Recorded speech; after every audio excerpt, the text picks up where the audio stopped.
Hello बच्चों, तो आप प्रश्न को देखते हैं। 15 के ऐसे दो भाग कीजिए जिनके व्युत्क्रमों का योग 3/10 है। तो दिए गए प्रश्न के मुख्य अवधारणा की बात करें तो बच्चों यहाँ पर हम द्विघात समीकरण को हल करना सीखेंगे।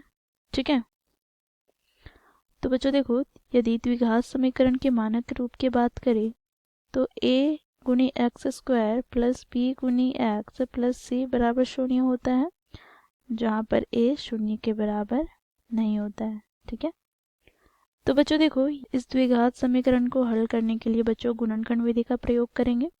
तो गुणनखंड विधि में बच्चों देखो, मध्य वाले पद को हम तोड़ करके लिखते हैं। तो कैसे तोड़ेंगे, तो आप देखो यहाँ पर a गुनी एक्स स्क्वायर प्लस b को हमें तोड़ना है। तो इसके लिए एक्स स्क्वायर के गुणांक अर्थात a को हम गुना करेंगे अचर पद अर्थात c से, तो गुणनफल हमें प्राप्त हो जाएगा ac।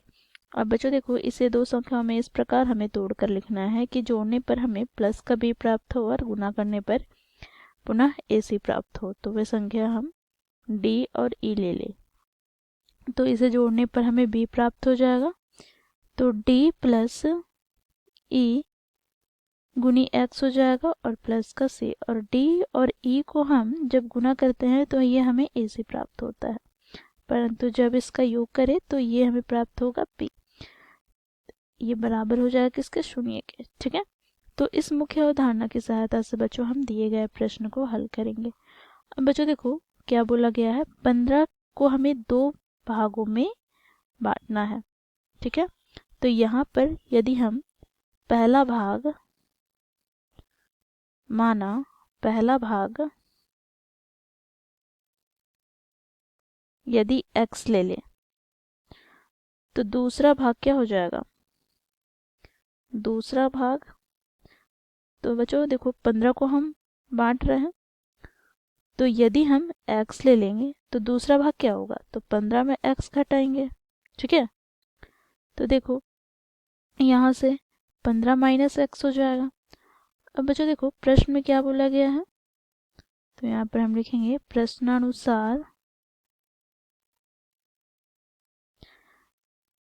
तो इनके व्युत्क्रमों का योग, तो व्युत्क्रम करते हैं तो x का व्युत्क्रम हो जाएगा 1/x और 15 माइनस x का व्युत्क्रम हो जाएगा 1/15 माइनस x। तो इसका योग किसके बराबर है, तो 3/10 के।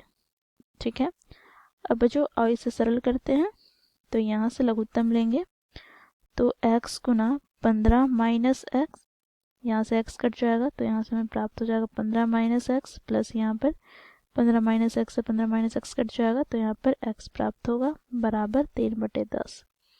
यहाँ से बच्चों माइनस x से प्लस x कट जाएगा तो यहाँ से हमें प्राप्त हो जाएगा, 3 गुना करेंगे तो 15 दहिए 150 बराबर यहाँ पर 3 गुनी, यहाँ से 15 गुनी x माइनस एक्स स्क्वायर, तो यहाँ से हमें प्राप्त हो जाएगा 150 बराबर 15 तिया 45 एक्स माइनस 3 गुनी एक्स स्क्वायर। तो यहाँ से बच्चों देखो 3 गुनी x square minus 45 x plus का 150 बराबर 0 हो जाएगा। बच्चों यहाँ से हम तीनों बेनिश निकालेंगे तो एक्स स्क्वायर माइनस 3 का 3, 3 पचे 15 अर्थात 15 एक्स प्लस 3 पचे 15 अर्थात 50 बराबर 0 हो जाएगा।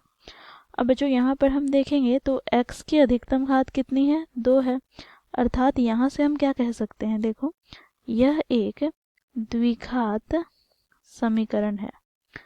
अब बच्चों देखो इसे हम द्विघात समीकरण के मानक रूप से तुलना करेंगे तो हमें यहाँ पर a का मान प्राप्त क्या होगा, तो a बराबर एक्स स्क्वायर का गुणांक, अर्थात यहाँ से हमें प्राप्त हो जाएगा 1। b बराबर क्या प्राप्त होगा, तो x का गुणांक अर्थात हमें प्राप्त हो जाएगा -15 तथा c का मान यहाँ पर हमें प्राप्त हो जाएगा अचर पद अर्थात 50। ठीक है, तो बच्चों देखो इस द्विघात समीकरण का हमें हल करना है तो गुणनखंड विधि का प्रयोग करेंगे। तो गुणनखंड विधि हम लोगों ने मुख्य अवधारणा में देखा कैसे हल करेंगे। तो इसके लिए बच्चों देखो a और c अर्थात एक्स स्क्वायर के गुणांक और अचर पद को गुना करेंगे। तो हमें यहाँ पर 1 गुना 50 अर्थात यहाँ से हमें प्राप्त हो जाएगा क्या, गुणनफल 50। 50 को हमें 2 भागों में विभाजित करके लिखना है। तो कैसे विभाजित करेंगे, तो देखो जोड़ने पर हमें 15 प्राप्त होना चाहिए। तो देखो यहाँ पर 10 और 5, तो देखो जोड़ने पर हमें 15 प्राप्त होगा और यहाँ पर गुना करने पर 50। तो यहाँ से हमें प्राप्त हो जाएगा एक्स स्क्वायर। अब बच्चों देखो यहाँ पर माइनस है तो माइनस लिखेंगे। अब 15 के स्थान पर हम क्या लिखेंगे, तो 10 + 5, ठीक है, कोष्टक में। अब बच्चों गुना में x हो जाएगा प्लस का यहाँ पर 50 बराबर 0।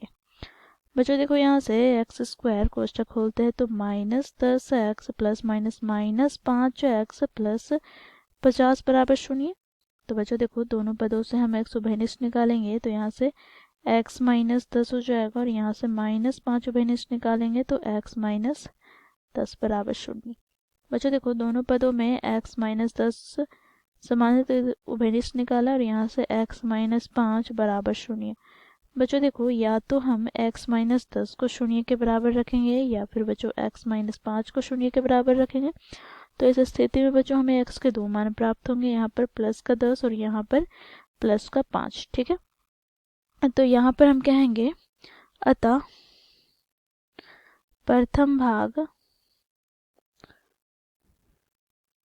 यदि x बराबर हम 10 ले तो दूसरा भाग बच्चों हमें क्या प्राप्त होगा, तो 15 - x अर्थात यहाँ पर 15 - 10 अर्थात 5, ठीक है। इसी प्रकार यदि हम प्रथम भाग 5 ले लें x बराबर 5, तो बच्चों देखो दूसरा भाग हमें क्या प्राप्त होगा, तो देखो यहाँ पर 15 - x अर्थात बच्चों 15 - 5 अर्थात 10। तो देखो यहाँ पर यदि हम प्रथम भाग 10 लेते हैं तो हमें दूसरा भाग 5 प्राप्त होता है और प्रथम भाग यदि 5 ले तो दूसरा भाग हमें 10 प्राप्त होता है। तो इस प्रकार बच्चों हम दिए गए प्रश्न को मुख्य अवधारणा की सहायता से हल करते हैं। आशा करती हूँ आप लोगों को यह प्रश्न समझ में आया होगा। धन्यवाद।